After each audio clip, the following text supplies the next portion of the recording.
नमस्कार, मैं हूं Amod Srivastava. Amazing thought, amazing message, amazing information की दिशा में आज एक कदम और आगे।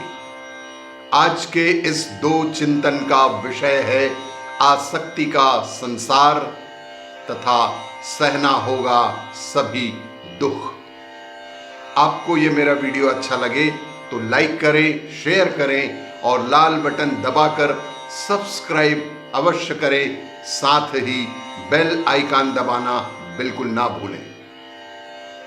आज के इस चिंतन का विषय आसक्ति का संसार।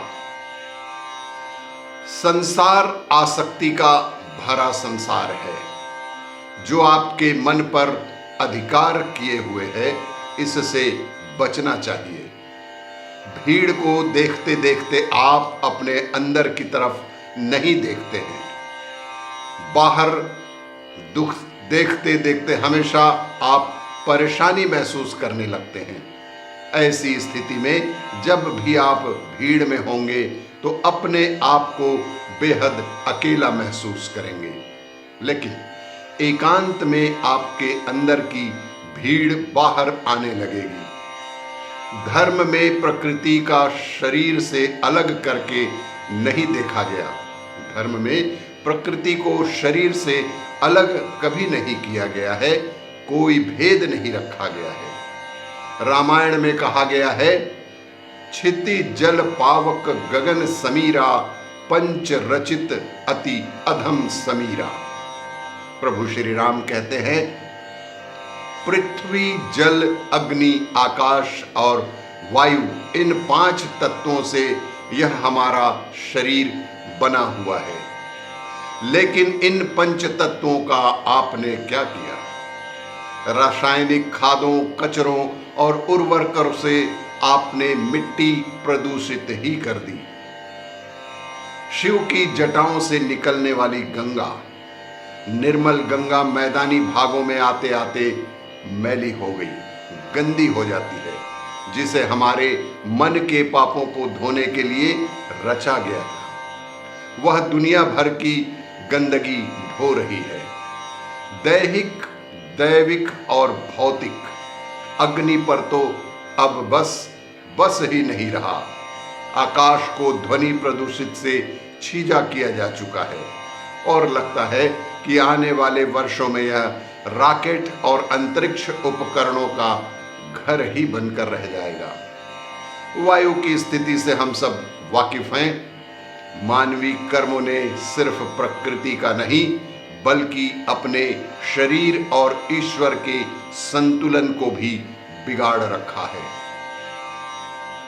आज के दूसरे चिंतन कि हर व्यक्ति को अपने हिस्से का दुख तो सहना ही पड़ेगा।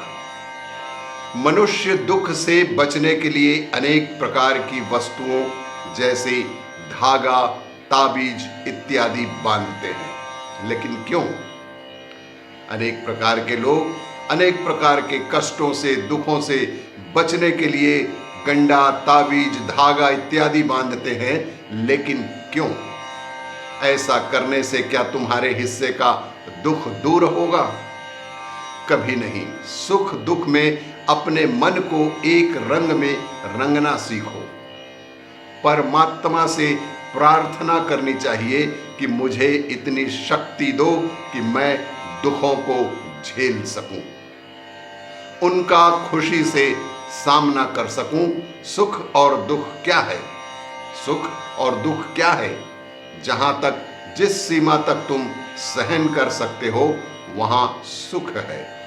जहां सहन करने की ताकत खत्म हो जाए तो वहीं से दुख का प्रादुर्भाव होता है। हम में जितना आत्मिक बल पुण्य होगा हम उतना ही सुख भोगेंगे। परमात्मा की भक्ति से अधिक बल, आत्मिक बल मिलता है। पहाड़ जैसा दुख भी तिनके की भांति हल्का लगने लगता है। और जिनके पास आत्मिक बल नहीं है उसके लिए तिनका भर दुख का पहाड़ के समान प्रतीत होने लगता है। व्यक्ति को चाहिए कि वह अपने समय को व्यर्थ ना जाने दे। खाली समय का भी ऐसा उपयोग होना चाहिए कि उसमें भी कोई पुण्य कार्य कर लें। अच्छे व्यक्ति खाली समय संगीत साधना या मनोरंजन में बिता देते हैं। बुरे व्यक्ति खाली समय में विवाद करते हैं, तान कर सोते हैं या फिर बुरी लत में पड़ जाते हैं। 18 साल में माता पिता गुरु अपने बच्चों को राम नहीं बना सकते, जितना कि जवानी के 18 दिन की बुरी संगति उसे रावण बना सकती है। इसलिए दुखों को सहने की हिम्मत पैदा करें अपने अंदर, आत्मिक बल का ज्यादा से ज्यादा उपयोग करते हुए अपने शरीर को प्रबल बनाएं। आपको ये मेरा वीडियो अच्छा लगे तो लाइक करें, शेयर करें और सब्सक्राइब अवश्य करें। धन्यवाद।